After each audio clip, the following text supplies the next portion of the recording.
नमस्कार दोस्तों, हमारे YouTube चैनल पर आप लोगों का फिर से स्वागत है। दोस्तों मैं उम्मीद करता हूँ आप सभी अच्छे होंगे। दोस्तों आज हम स्टार्ट कर रहे हैं क्लास 9th की ज्योग्राफी चैप्टर नंबर 4 जिसका नाम है जलवायु। दोस्तों ये क्लास होगी हिंदी मीडियम। इससे पहले इंग्लिश मीडियम की जो क्लास है हमने प्रोवाइड करवा दी है और आप वहाँ पे देख सकते हो। तो दोस्तों हम पढ़ेंगे आज जलवायु कि जलवायु होती क्या है। जलवायु को पढ़ने से पहले हम बात करेंगे मौसम की कि मौसम जो है वो क्या होता है। तो दोस्तों हम यहाँ पे देखते हैं कि वायुमंडल की क्षणिक अवस्था क्या कहलाती है, मौसम कहलाती है। पृथ्वी के चारों तरफ जो वायुमंडल है जो किसके कारण बना हुआ है, पृथ्वी की गुरुत्वाकर्षण शक्ति के बल के कारण क्या बना हुआ है, वायुमंडल बना हुआ है। वायुमंडल की क्षणिक अवस्था यानी कि छोटी अवस्था क्या कहलाती है, मौसम कहलाती है। जैसे सुबह सर्दी लग रही है और शाम को धूप लग रही है, या शाम को सर्द लग रही है और सुबह क्या लग रही है, धूप लग रही है। तो ये एक दिन में वायुमंडल की जो परिवर्तित अवस्था है वो क्या कहलाती है, वो कहलाती है मौसम, वेदर।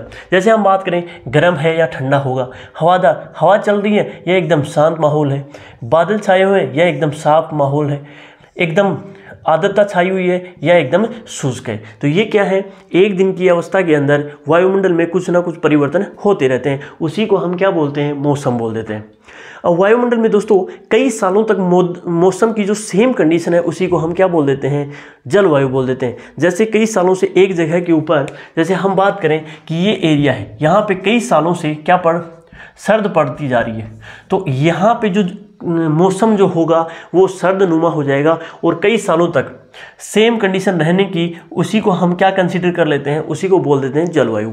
यानी कि मोर देन 30 ईयर, कई 30 सालों से ऊपर यदि सेम मौसम रहता है एक जगह के ऊपर, उसी को हम क्या बोल देते हैं, उसी को बोल देते हैं जलवायु। तो दोस्तों क्लाइमेट क्या होती है, ये लॉन्ग टर्म सिचुएशन होती है एटमॉस्फेयर की। वायुमंडल की लंबी अवस्था को क्या बोल देते हैं, जलवायु बोल देते हैं। विशाल क्षेत्र में लंबे समय तक मौसम की अवस्थाओं तथा विविधताओं का कुल योग ही क्या कहलाता है, जलवायु कहलाता है। एग्जाम्पल के तौर पे देखें तो देखिए दोस्तों, यहाँ पे कई सालों से बर्फ़ ही बर्फ़ पड़ रही है, तो यहाँ की जलवायु ठंडी होगी, इसको क्या बोला जाता है, ध्रुवीय जलवायु जो है इसको बोला जाता है।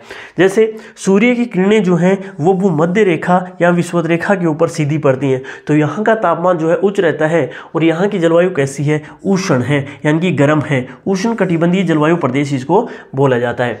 अब दोस्तों हम बात करें मौसम और जलवायु के मुख्य रूप से तत्व कौन कौन से होते हैं।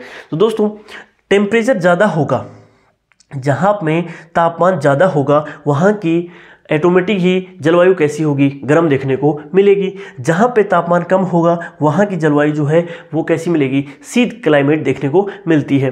तो दोस्तों तापमान होगा उसके अकॉर्डिंग ही दाब काम करता है।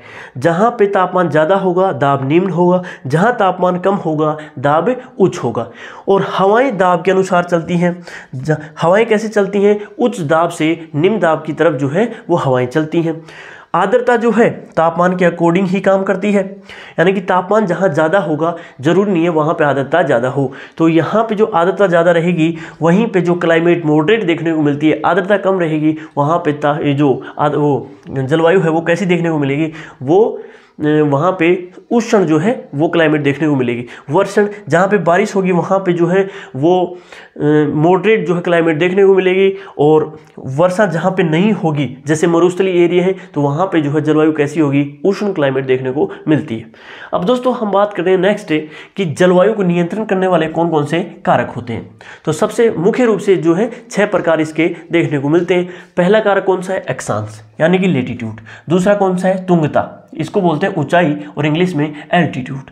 वायुदाब, पवन तंत्र, air pressure and wind system, उच्चावच रिलीफ सिस्टम, समुद्र से दूरी तो डिस्टेंस फ्रॉम सी, और महासागरीय धाराएं यानी कि ओशन करंट्स। तो ये जो है 6 जो कारक हैं वो जलवायु को नियंत्रित करते हैं। कैसे, अक्षांश कैसे निर्धारित करता है। तो दोस्तों अपन को पता है कि हमारी जो पृथ्वी है वो कैसी है, गोल है।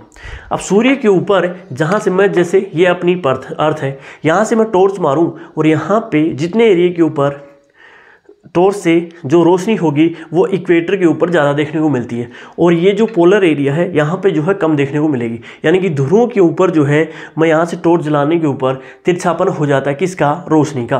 तो यहाँ पे जो है वो ताप कम मिलेगा और यहाँ पे उच्च मिलेगा। दोनों ध्रुवों के ऊपर ताप जो है कम मिलता है, इसी के कारण जो है यानी कि तापमान विषुवत रेखा से ध्रुवों की तरफ जो है घटता जाता है। जैसे हम बात करें सूर्य से आने वाली किरणें जो है यहाँ पे तेज पड़ती हैं तो यहाँ का तापमान कैसा होगा, उच्च होगा, और यहाँ पे तिरछी पड़ती हैं तो यहाँ पे तापमान कम होगा। तो यहाँ पे जलवायु जो है वो उष्ण देखने को मिलेगी और यहाँ पे जो जलवायु है वो शीत जलवायु देखने को मिलती है। तो अक्षांश जो होते हैं वो किसको निर्धारित करते हैं, वो करते हैं जलवायु को। तो तापमान जो है विषुवत रेखा से ध्रुवों की तरफ घटता जाता है और ऊपर जो है ध्रुवों के ऊपर शीत जलवायु देखने को मिलती है और भूमध्य रेखा के ऊपर जो है या विषुवत रेखा के ऊपर जलवायु कैसी देखने को मिलेगी, उष्ण देखने को मिलेगी। नेक्स्ट की बात करेंगे दोस्तों हम ऊंचाई की। इसके बाद में दोस्तों हम बात करें ऊंचाई की कि ऊंचाई जो है वो जलवायु को किस प्रकार से नियंत्रित करती है। हम दोस्तों जानते हैं कि सरफेस से जिस प्रकार से हम ऊपर जाएंगे तो टेम्परेचर कैसा होगा, घटता चला जाएगा। तो वही बात यहाँ पे हो रही है कि जलवायु भी ऊंचाई के साथ क्या होती है, परिवर्तित होती रहती है। जैसे हम पृथ्वी की सतह से ऊंचाई की ओर जाने पर वायुमंडल की सघनता कम हो जाती है, यानी कि यहाँ पे हम सब रहते हैं, यहाँ पे वायुमंडल क्या है, ज़्यादा गैसें वगैरह यहाँ पे देखने को मिलती हैं, बट यहाँ पे इतनी गैसें वगैरह नहीं है तो यहाँ का टेम्परेचर जो है वो गिर जाएगा।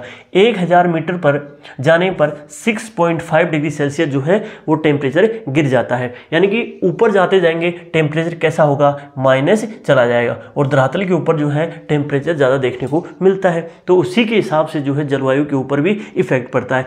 ऊंचाई भी किसको कंट्रोल करती है, वो जलवायु को कंट्रोल करती है। नेक्स्ट जैसे इसका एग्जांपल देखें, गर्मी में पहाड़ियाँ ठंडी होती हैं तो गर्मियों के अंदर आपने देखा होगा अंग्रेज यहाँ पे इंडिया के अंदर आए थे तो उन्होंने मोस्टली जो फोर्ट वगैरह बनाए थे वो कहाँ पे बनाए थे, पहाड़ियों के ऊपर बनाए थे, क्योंकि वो लोग जो थे वो आए थे ठंडे एरिए से और यहाँ पे उनके अकॉर्डिंग उनको क्लाइमेट दिख नहीं रही थी तो उन्होंने अपने जितने भी फोर्ट बनाए वो कहाँ पर बनाए, पहाड़ियों के ऊपर बनाए। तो दोस्तों ये जो है गर्मियों में क्योंकि पहाड़ियाँ जो है वो कैसी रहती हैं, ठंडी यहाँ पे होती हैं और इंडिया की क्लाइमेट जो है वो मॉडरेट यानी कि ट्रॉपिकल और सब ट्रॉपिकल दोनों देखने को मिलती हैं। जैसे हम नेक्स्ट बात करें वायुदाब और पवन तंत्र किस प्रकार से जलवायु को कंट्रोल करता है, तो दोस्तों वायुदाब यानी कि एयर प्रेशर और पवन तंत्र यानी कि विंड सिस्टम जो है वो डिपेंड करते हैं किसके ऊपर, अक्षांश और ऊंचाई के ऊपर। यानी कि जिस प्रकार का अक्षांश होगा, जहाँ पे जिस हिसाब का तापमान देखने को मिलेगा वहाँ की वायुदाब भी वैसी होगी और पवन तंत्र भी वैसा ही काम करता है और ऊंचाई के साथ भी ये सेम सिचुएशन देखने को मिलती है। जैसे हम बात करें यहाँ पे तापमान भी वैसा ही होगा और वर्षा भी उसी के अकॉर्डिंग अक्षांश और ऊंचाई के आधार पे। जैसे हम बात करें उच्च तापमान जहाँ पे होगा वायुदाब वहाँ पे कैसा होगा, निम्न होगा। निम्न तापमान जहाँ पे होगा वहाँ पे वायुदाब उच्च देखने को मिलता है और पवन जो है विंड्स जो है हमेशा फ्लो किस प्रकार से करती हैं, वो उच्च वायुदाब से निम्न वायुदाब की तरफ जो है हमेशा बहती हैं। इनके संपर्क में आने वाले जितने भी क्षेत्र होते हैं वो उनके अकॉर्डिंग जो है वो क्लाइमेट में बदल जाते हैं। जैसे टेम्परेचर ज़्यादा होगा तो वहाँ पे तापमान या जलवायु कैसी पाई जाएगी, गर्म पाई जाएगी।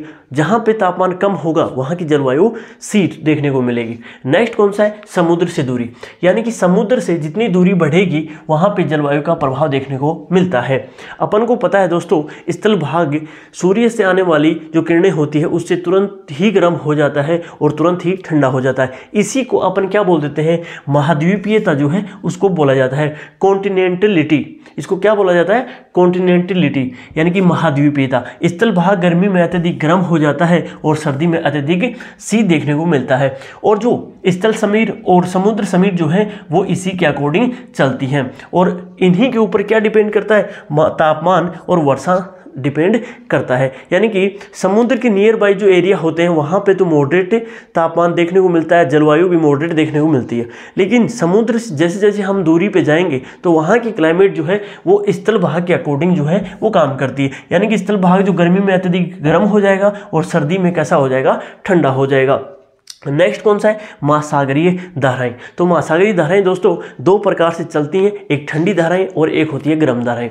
गर्म कौन सी होती हैं, जो विषुवत रेखा से ध्रुवों की तरफ चलती हैं उनको बोलते हैं गर्म धाराएं और जो ध्रुवों से विषुवत रेखा की तरफ चलती हैं उनको बोला जाता है ठंडी धाराएं। तो इनके संपर्क में जितना भी कोस्टल एरिया आता है, तट क्षेत्र इसमें संपर्क में आता है, वो उसी की अकॉर्डिंग जो वहाँ पे क्लाइमेट देखने को मिलती है। जैसे हम बात करें समुद्री धाराओं के संपर्क में आने वाले तट जो है वहीं पे उसके अकॉर्डिंग जो जलवायु देखने को मिलती है। जैसे हम बात करें लेब्राडोर, ठीक है। तो वो जो है वहाँ जलवायु जो है समुद्री धारा है वो यूरोप में जाकर जो वहाँ की हिम होती है उसको पिघला देती है और वहाँ की जो क्लाइमेट कैसे बदल देती है, गर्म क्लाइमेट बना देती है। तो दोस्तों समुद्री धाराएं भी किसको इफेक्ट करती हैं, क्लाइमेट को इफेक्ट करती हैं। नेक्स्ट कौन सा है, वो है रिलीफ फीचर यानी कि उचावच। इसके बाद में दोस्तों हम नेक्स्ट जो कारक होता है उचावच उसकी बात करते हैं। जैसे हम बात उचावच होता क्या है, तो ऊंचा और नीचा भाग, उसी को अपन जो किसको इफेक्ट करता है, क्लाइमेट को इफेक्ट करता है। जैसे ऊंचे पर्वत ठंडी अथवा गर्म वायु को अवरोधित कर देते हैं। जैसे हम इसका एग्जाम्पल लें, यानी कि माउंटेन जो है वो ठंडी हवाओं को क्या कर लेते हैं, रोक लेते हैं। जैसे हम एक एग्जाम्पल लें, मध्य एशिया से शीत हवाएं आती हैं तो हिमालय क्या कर लेता है, उनको रोक लेता है। यदि ये हिमालय नहीं रहे तो भारत में भी किस प्रकार की क्लाइमेट देखने को मिले, तो वहाँ पे भी शीत प्रकार की जो क्लाइमेट देखने को मिले। यदि ये हिमालय जो है वो किसको रोक रहा है, शीत हवाओं को रोक लेता है। तो ये क्या करते हैं, अवरोध का काम करते हैं। जैसे हम बात करें, जैसे पश्चिम वेस्टर्न घाट है, ये क्या है, पश्चिमी घाट है। तो यानी कि अरब सागर से उठने वाली जो हवाएं होती हैं जो गर्मी में आती हैं, जिसको अपन बोलते हैं मानसूनी हवाएं, तो यहाँ पे वेस्टर्न घाट जो है इनको रोक लेता है। वेस्टर्न घाट के पश्चिम में तो तीव्र जो है बारिश देखने को मिलती है, लेकिन पूर्व भाग जो है ये इनका शुष्क रह जाता है। तो इनको क्या बोला जाता है, पवन विमुख जो ढाल होता है, पवनों के विमुख जो ढाल है ये कैसा रह जाता है, शुष्क हो जाता है। इसी को अपन क्या बोल देते हैं, वृष्टि छाया क्षेत्र इसको बोला जाता है। तो दोस्तों ये इसके दो एग्जाम्पल अपन देखते हैं, किसके, ऊंचावच के। तो ऊंचावच जो है यानी कि ऊंचा नीचा जो स्थल का भाग होता है वो भी किसको इफेक्ट करता है, क्लाइमेट को इफेक्ट करता है। नेक्स्ट बात करें दोस्तों हम, भारत की जलवायु किस प्रकार की है। तो भारत की जलवायु जो है दोस्तों हम सभी को पता है कि भारत की जलवायु जो है वो किस प्रकार की है, मॉनसूनी जलवायु है। जैसे हम बात करें, भारत के मध्य से एक रेखा निकलती है जिसको क्या बोला जाता है, कर्क रेखा बोला जाता है। वो कितनी डिग्री निकलती है, तो 23.5 डिग्री जो है वो उत्तर से निकलती है। ये दोस्तों ये उष्ण और उपोष्ण दोनों प्रकार की जो है वो यहाँ पे क्लाइमेट देखने को मिलती है। कहाँ पे, भारत के अंदर। जैसे मानसूनी जो है, मानसूनी क्या होता है, वो होता है मौसमी, मौसम के अनुसार बदलने वाली जलवायु। जैसे हमें पता है कि उत्तर भारत में सर्दियों के अंदर क्या आ जाती है, सर्दी आ जाती है, और गर्मियों के टाइम पे गर्मी आ जाती है। तो दोनों प्रकार की जो क्लाइमेट भारत के अंदर देखने को मिलती है। बारिश के टाइम पे यहाँ पे बारिश भी देखने को मिलती है। जैसे हम देखें दोस्तों कि भारत की जो क्लाइमेट है उसके अंदर डिफरेंस जो है वो किस प्रकार से, जैसे हम बात करें वर्षा की और तापमान की, तो वर्षा और तापमान में किस प्रकार से जो भिन्नता है वो देखने को मिलती है। जैसे हम पहले ले रहे हैं तापमान को, तापमान की बात करें दोस्तों कि गर्मियों के टाइम पे पश्चिमी राजस्थान के अंदर 50 डिग्री सेल्सियस जो है टेम्परेचर पहुंच जाता है। वहीं पे बात करें पहलगांव में ये मात्र 20 डिग्री सेल्सियस ही रहता है। वहीं बात करें सर्दियों के अंदर, तो सर्दियों के अंदर द्रास सेक्टर, उत्तर भारत में जो द्रास सेक्टर है जम्मू कश्मीर के अंदर, यहाँ पे -45 डिग्री सेल्सियस जो है तापमान पहुंच जाता है। दक्षिण भारत में 22 डिग्री सेल्सियस ही टेम्परेचर देखने को मिलता है। कहाँ पे, केरला के अंदर सर्दियों के अंदर। तिरुवनंतपुरम जो है केरला के अंदर जगह पड़ती है, वहाँ का शीत ऋतु के अंदर टेम्परेचर रहता है ओनली 22 डिग्री सेल्सियस। वहीं पे देखो दोस्तों यहाँ पे -45 और यहाँ पे 22 डिग्री। तो ये क्या है, यहाँ की जो है क्लाइमेट कैसी है, ठंडी है, और यहाँ की एवरेज यानी कि मॉडरेट क्लाइमेट यहाँ पे देखने को मिलती है। तो दोनों में आप डिफरेंस देख सकते हो। वहीं पे बात करें पूर्व और पश्चिम में, तो दूसरा जो डिफरेंस है वो देखते हैं अपन वर्षा के अंदर। वर्षा में देखो दोस्तों मेघालय एरिया जो है पूर्वोत्तर भारत का, यहाँ पे 400 जो है सेंटीमीटर बारिश देखने को मिलती है। वहीं पे पश्चिमी क्षेत्र के अंदर राजस्थान के अंदर 10 सेंटीमीटर से भी कम बारिश देखने को मिलती है। तो दोस्तों ये किस प्रकार का अंतर है, ये जलवायु के अंदर ही जो है वो अंतर देखने को मिलता है। जैसे हम एक जगह, जैसे हम मौसम की बात करें तो दोस्तों जैसे हम बात करें थार के मरुस्थल की, तो यहाँ पे दिन का तापमान जो होता है 50 डिग्री सेल्सियस तक पहुँच जाता है, और रात का टेम्परेचर जो है 15 डिग्री सेल्सियस तक पहुँच जाता है। तो ये क्या है, ये भारत की जलवायु है, और यहाँ पे विभिन्न प्रकार के जो है वो अंतर या विभिन्नताएँ देखने को मिलती है। भारत की जो जलवायु है वो मानसूनी जलवायु इसको बोला जाता है, यानी कि मौसम के अनुसार बदलने वाली जलवायु। सर्दी के अंदर सर्दी बढ़ जाती है, गर्मी के अंदर गर्मी बढ़ जाती है और बारिश के मौसम में यहाँ पे बारिश देखने को मिलती है। नेक्स्ट बात करेंगे दोस्तों, भारत की जलवायु को प्रभावित करने वाले मुख्य जो कारक हैं वो कौन कौन से होते हैं।